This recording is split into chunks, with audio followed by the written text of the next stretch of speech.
요한계시록 7장 1절에서 12절입니다. 요한계시록 7장 1절에서 12절입니다.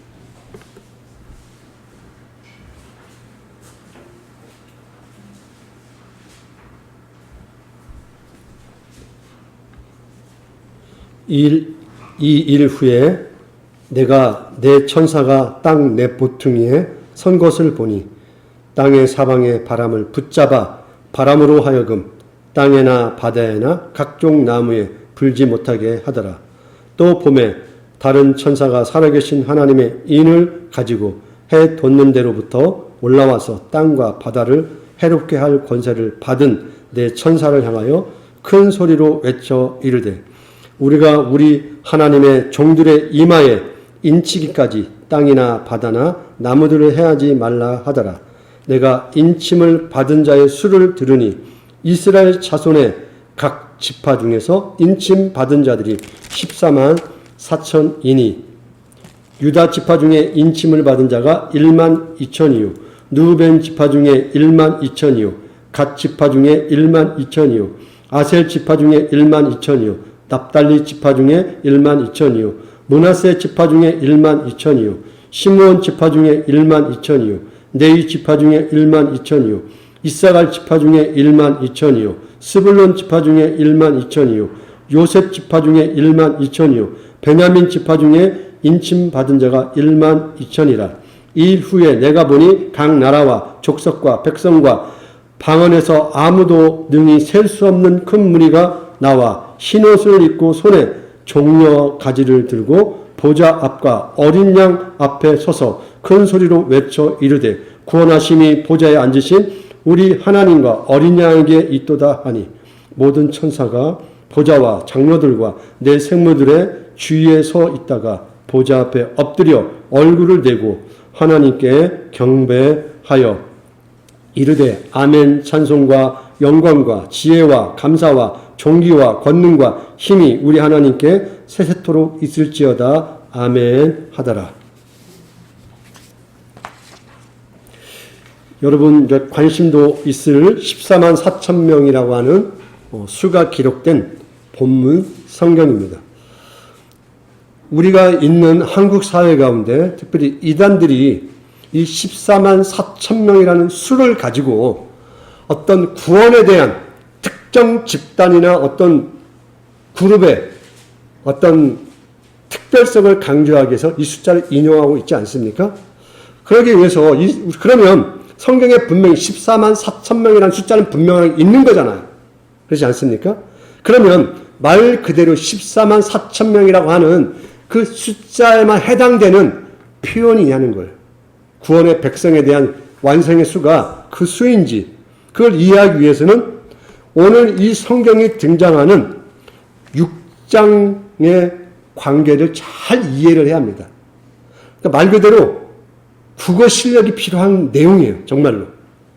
그래서 7장 1절에서 8절은 성도들이 하나님의 백성이라는 확증, 인침을 받는 내용이 등장합니다. 그런데 이 내용이 등장하기 위해서 6장에 있는 사건이 7 임봉, 봉인된 그 인이 하나씩 떼어지잖아요. 그리고 떼어질 때마다 말이 등장하죠. 흰 말, 붉은 말, 그 다음에 검은 말, 청황색 말. 이 말이 등장할 때마다 하나님의 심판의 진노가 땅에 떨어지고 있죠. 그리고 등장하는 내용이 9절, 다섯째 인을 뜰 때 순교자들이 등장하죠. 그렇죠. 순교자들이.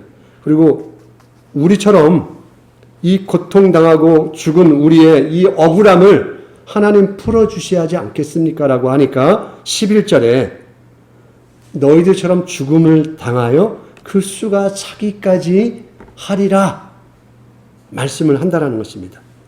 그리고 17절 6장을 보는 겁니다. 17절 그들의 진노의 큰 날이 이르렀으니 누가 능히 서리요 하더라. 지금 인이 떼어질 때마다 엄청난 심판의 어떤 환란이 땅에 떨어지고 있는 거잖아요. 근데 그 네 번째 인까지 떨어졌다가 다섯째 인에 갑자기 순교자들이 등장을 해요. 하나님, 우리 억울합니다. 우리 너무나 고통스럽습니다. 라고 하는 고통받는 성도들의 어떤 대표적인 그들의 신원의 기도를 요구한다는 것입니다. 하나님은 너희들과 동행한 수가 차야 한다. 그래서 이 고통과 수고를 누가 견딜 수 있겠느냐, 이 진노의 날을 누가 능히 서서 견딜 수 있겠느냐라고 하는 답을 하는 게 7장인 거예요.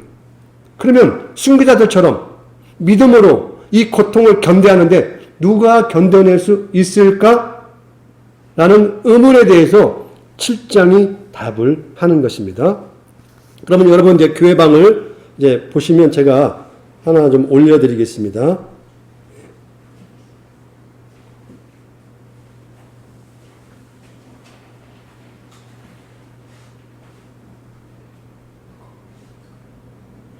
교회방에 사진을 좀 4개를 올렸습니다. 한번 보시기 바랍니다.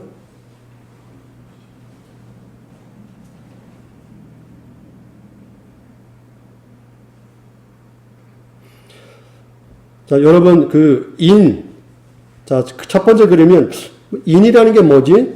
두루마리에 인을 쳤다는 게 뭔가, 여러분 좀 생소하잖아요. 파피루스를 안팎에 글을 써서 이 밀랍으로 인봉을 칩니다. 그리고 거기에 도장을 찍습니다. 그 보낸 사람의, 그러니까 밀랍은 부드럽잖아요. 네, 거기에 약간 색소 같은 걸 넣어서, 봉인을 하는 거예요.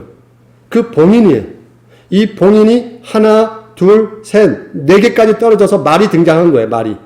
그리고 다섯째 인을 뜰 때 순교자들이 등장한 것이고요.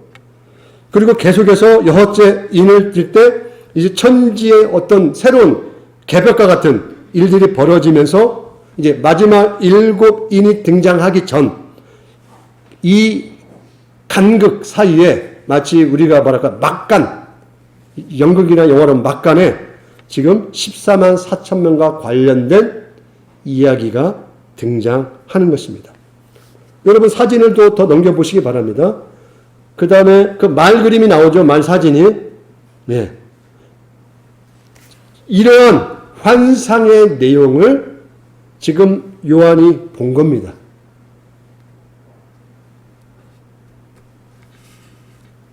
그러면 지금 7장에 있는 사건은 6장에 있는 사건 시간 직전에 이미 있는 사건인 거예요, 사실은. 심판과 환란이 오기 직전에 하나님을 믿는 백성에게 인이 찍혀야 할 거 아니에요. 그렇죠. 시간적인 것은 실제 7장은 6장 1절에서 8절보다 앞에 있다는 것입니다.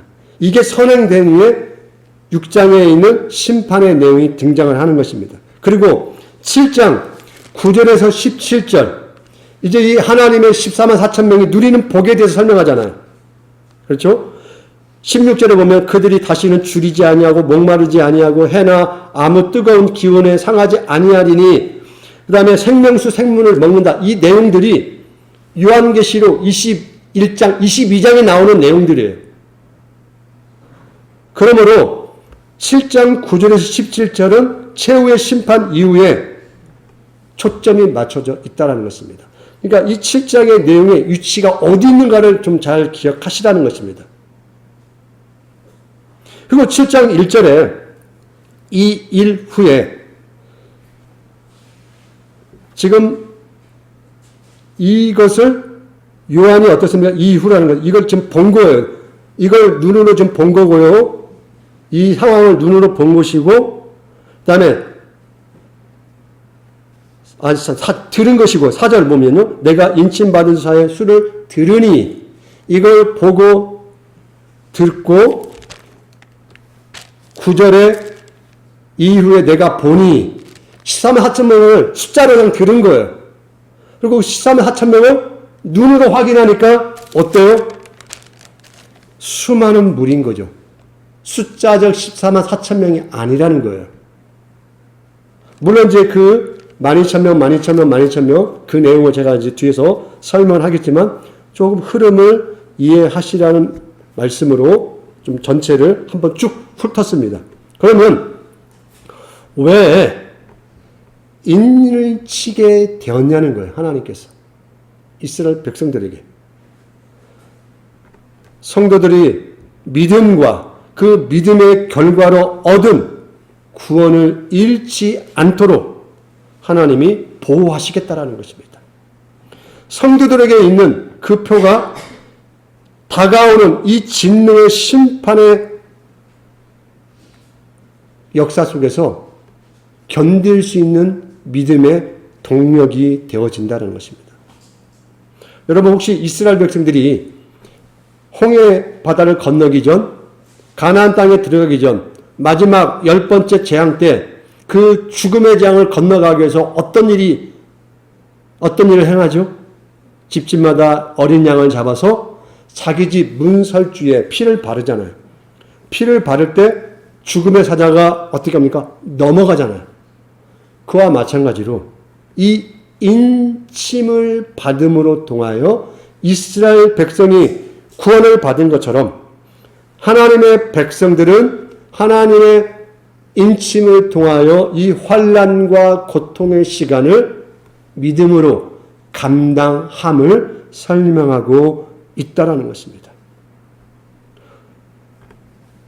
이마의 인치는 이 행위를 물리적으로 성도들은 고난을 안 받는다 생각하시면 안 돼요. 고난 안 받는다는 게 아니에요.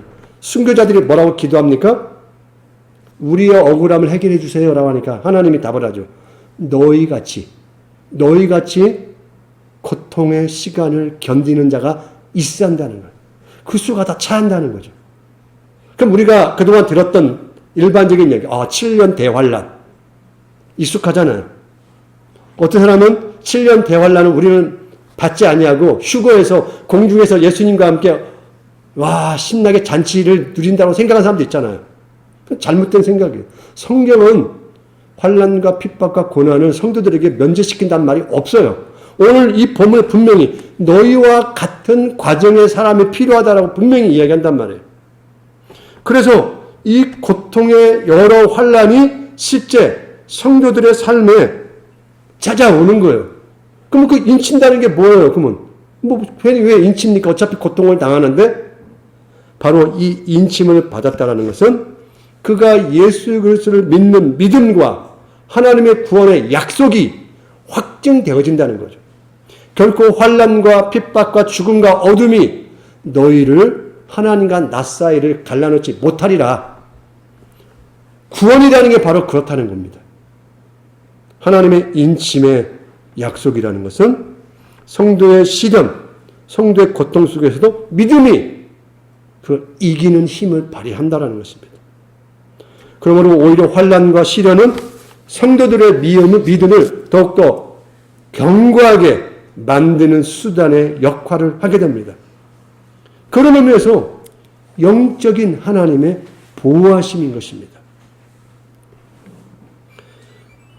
성도들과 불신자들도 비슷하게 물리적인 환난을 겪게 되지만 그 시련이 성도들에게는 더욱 성결하고 정결해지고 하나님과 가까이 나아가는 믿음의 수단이 되겠지만 경건하지 않는 자들에게는 마음이 더욱더 완악해지고 하나님을 향하여 반항하고 대적하는 자로 만든다는 것입니다.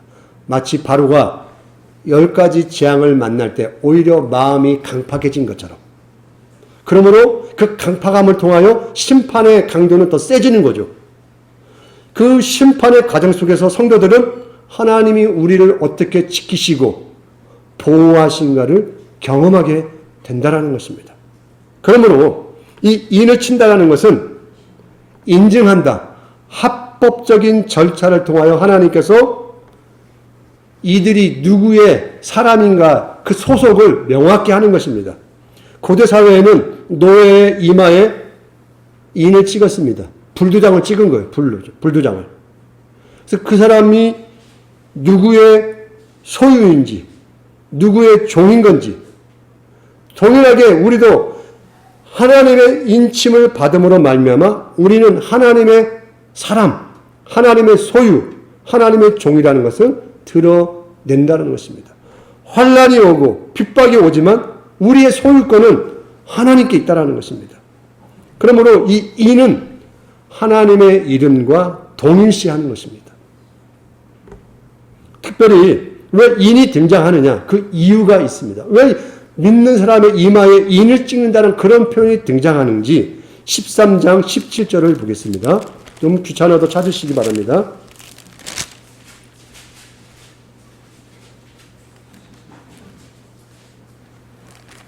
13장 17절 누구든지 이 표를 가진 자 외에는 매매를 못하게 하니 이 표는 곧 짐승의 이름이나 그 이름의 수라 지혜가 여기 있으니 충만한 자는 그 짐승의 수를 세어 보아라.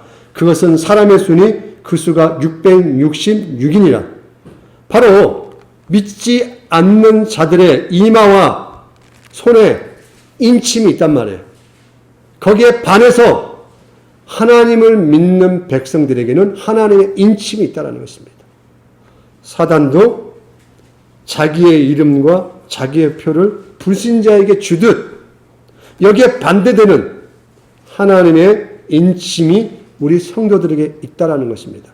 그래서 13장의 내용과 6장, 7장의 내용은 서로 중복되는 내용이에요. 그 내용을 좀 더 구체적으로 다르게 표현할 뿐이라는 것입니다. 그러므로 우리는 예수를 믿음으로 이 주님을 나의 왕이요 나의 주님으로 고백하는 순간 그 사람에게 새로운 영적 지위가 부여된다는 것입니다. 지금 노마 시대입니다. 노마 시대에 예수님을 나의 주님, 나의 왕이여라고 고백한다는 사실은 노마 황제는 나의 주님, 나의 왕이 아닙니다라고 말하는 거예요. 다른 왕을 선택하는 거예요. 반역하는 거예요. 구테타를 일으키는 거예요.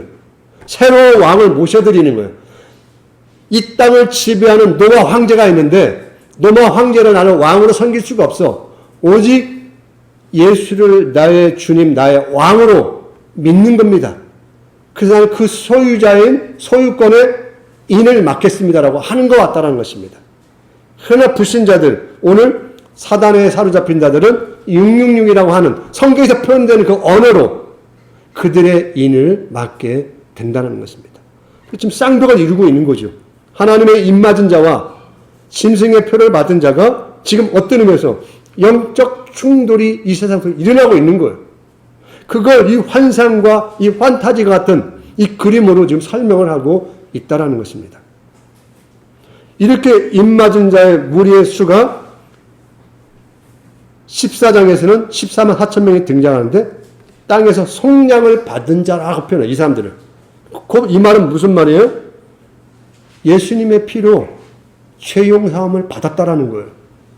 여러분은 엄청난 어떤 대가를 치러서 하나님의 인을 받는 게 아니에요. 14만 4천 명이 들어오는 게 아니에요. 어떻게? 예수의 이름으로 말미암아 죄사함 받아 하나님의 구원 백성이 되는 거예요. 하나님의 구원 백성이 되면 하나님의 인침으로 말미암아 어떤 환난과 시련과 고통이 올지라도 하나님의 구원의 힘이 역사가 여러분을 지켜낸다라는 것입니다. 환난이 찾아올지라도.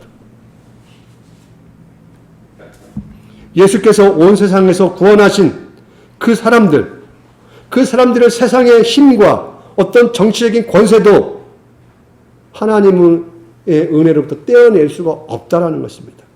그러므로 입맞은 사람들의 이 수는 교회 공동체, 믿는 사람의 전체를 다 포괄하는 말이라는 것입니다.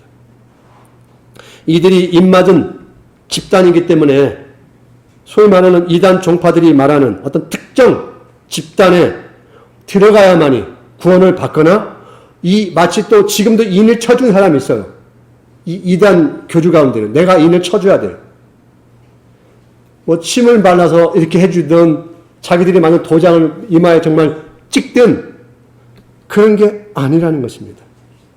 우리는 오히려 예수 그리스도를 믿고 그 이름을 위하여 고난을 받고 충성함으로 우리 인이 무엇인지를 드러낸다는 것입니다.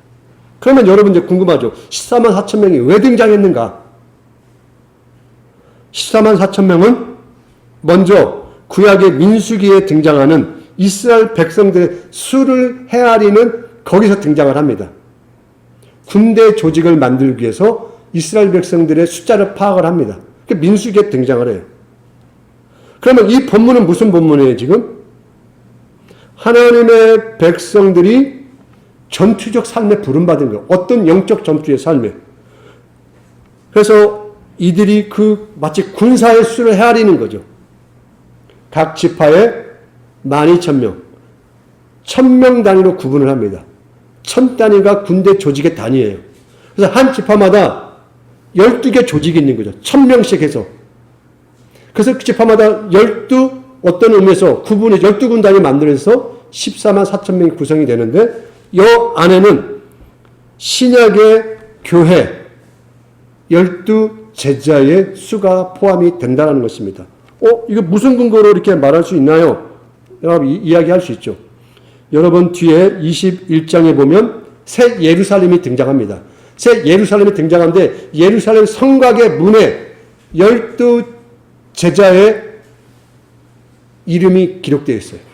그리고 예루살렘 성 기초석에 12지파의 이름이 기록되어 있어요. 갑자기 제가 지금 12지파가 문 쪽인지 기초석인지 헷갈리는데, 아무튼 12지파의 이름과 12제자 이름이 기록되어 있다는 것입니다. 하나님 나라의 성을 설명하는데, 그게 하나님의 백성을 다 총괄하는 표현이에요.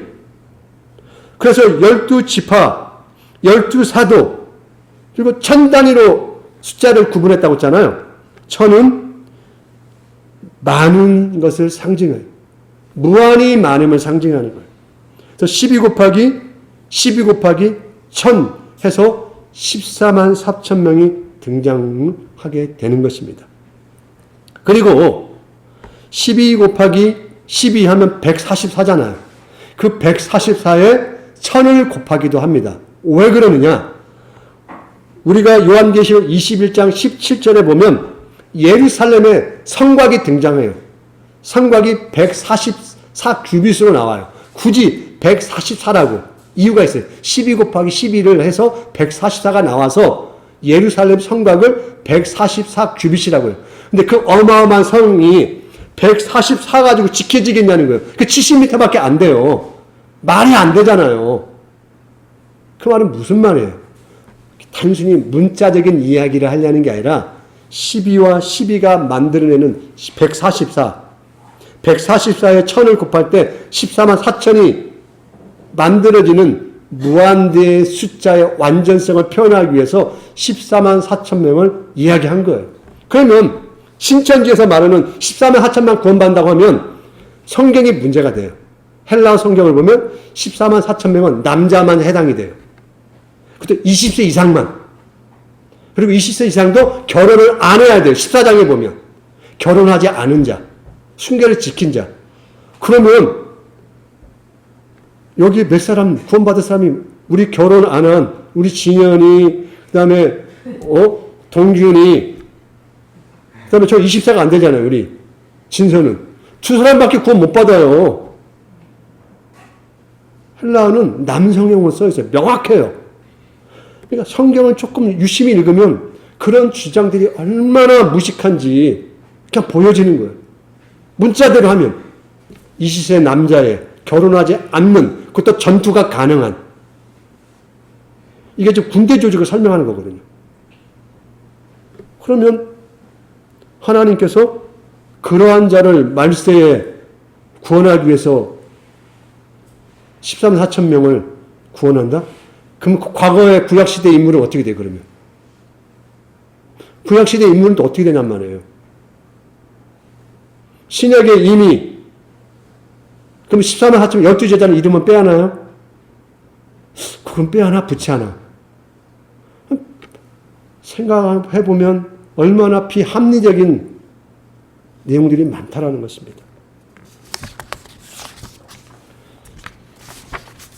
무한대 하나님의 백성의 크기를 설명하기 위해서 14만 4천이라는 그 수를 선택한 것입니다. 그래서 7장 9절에 이 일 후에 내가 보니, 들었잖아요. 숫자가 이러해. 그래서 14만 4천 명이 하고 그 숫자를 하고 눈을 딱 보는 거예요. 요한이. 보니까 어때요? 그 숫자가 아무리 능히 셀 수 없는 큰 물이라는 거예요. 14만 4천 명이 큰 무리라는 거예요. 셀 수가 없다라는 의미를 14만 4천으로 표현한 거예요. 구원받은 하나님의 백성 전체를 가리키는 비유적인 수라는 것입니다. 각 나라와 족속과 백성과 방 안에서 나온 무한한 유대인뿐만 아니라 이방인, 오늘날 우리까지, 앞으로 우리 후세대까지 포함하는 하나님 백성 전체를 이야기한다는 것입니다. 그러면 요한계시록 문맥 전체 속에서 우리의 총사령관은 누굽니까? 예수님이에요. 그 예수님의 군 부대에 포함된 그 전투 대원에 포함된 우리는 무엇으로 싸웁니까? 이게 너무나 특별한 표현이에요.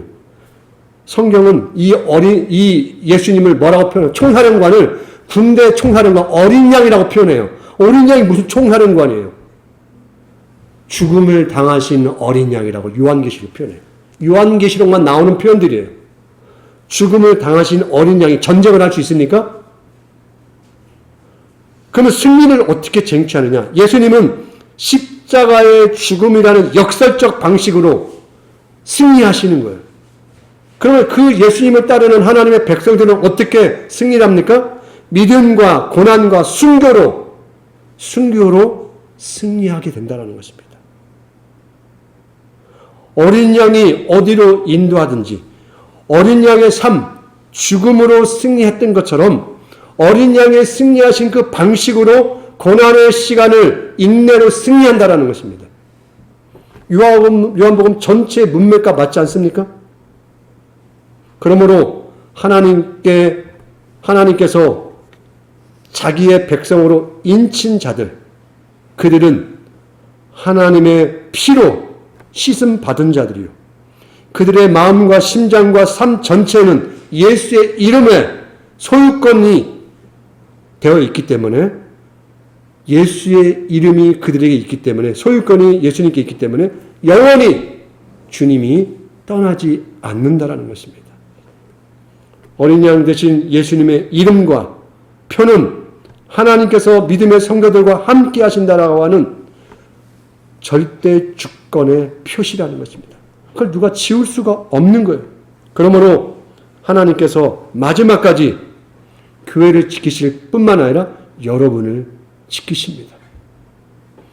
7인이 다 떼어지는 7 나팔이 불려지고 7 대접이 다 쏟아질지라도 믿음의 성도는 하나님의 보호하심 속에서 지킴을 받게 된다는 것입니다. 그래서 여러분 구원의 완성을 다 경험하게 될 것입니다. 십자가에서 이미 성취하신 그 승리를 여러분도 지금 붙들고 고난 중에 살아가는 우리 삶 속에서도 앞으로 어떤 일이 우리에게 찾아올지라도 결코 우리는 흔들리지 않는 믿음 속에서 살아가게 되는 것입니다. 바로 14만 4천 명이 여러분 자신들인 것입니다. 영원히 하나님 앞에 찬양하며 그 이름을 높이며 하나님의 은혜를 받는 그런 존재가 여러분이라는 사실을 기억하고 두려워하지 마시고 오늘 하루, 내일 주님이 부르시는 그날까지 믿음의 성도로 담대히 사시기를 주의 이름으로 간곡히 부탁을 드리겠습니다. 기도하겠습니다. 사랑의 아버지 하나님 감사합니다. 우리에게 하나님이 함께 하시는 하나님의 이름 예수의 피로 새겨진 영원한 구원의 인이 우리에게 있음을 기억하게 하여 주옵소서. 세상에 많은 고통과 어려움이 찾아올지라도 또한 오늘 살아가는 우리의 현실이 때로는 환난의 시간이요 고통의 시간일 때 예수님이 십자가로 어둠의 세력을 이기시던 것처럼 우리는 믿음의 은혜로 이 시간들을 이겨내고 하나님 앞에 담대히 나가는 믿음의 백성들 되게 하여 주옵소서. 예수님의 이름으로 기도합니다. 아멘.